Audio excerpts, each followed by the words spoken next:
Si apre un nuovo fronte sulla sanità padovana. La nuova patologia neonatale del capoluogo, aperta per assistere 35 neonati in culla, a oggi ha attivi solo 27 posti in attesa dell'arrivo di almeno 20 operatori in più rispetto alla forza lavoro già presente. A paventare il rischio di un decadimento della qualità del servizio e di un innalzamento delle responsabilità per gli operatori sono i sindacati riuniti, che hanno chiamato a raccolta il personale per fare il punto della situazione. Tutta l'area materno-infantile è in fase di riorganizzazione e quindi i lavoratori temono questa fase e temono che possa accadere quanto sta già avvenendo a Campo San Piero e che quindi i lavoratori siano appunto chiamati a responsabilità professionali maggiori che non rientrano appunto tra le loro competenze. Sindacati e operatori annunciano battaglia se le cose non cambieranno entro breve.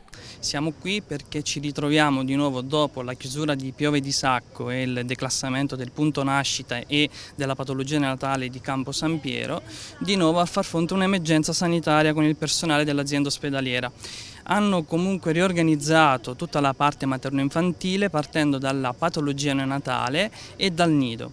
Questa riorganizzazione ha esposto i lavoratori a una responsabilità professionale elevata.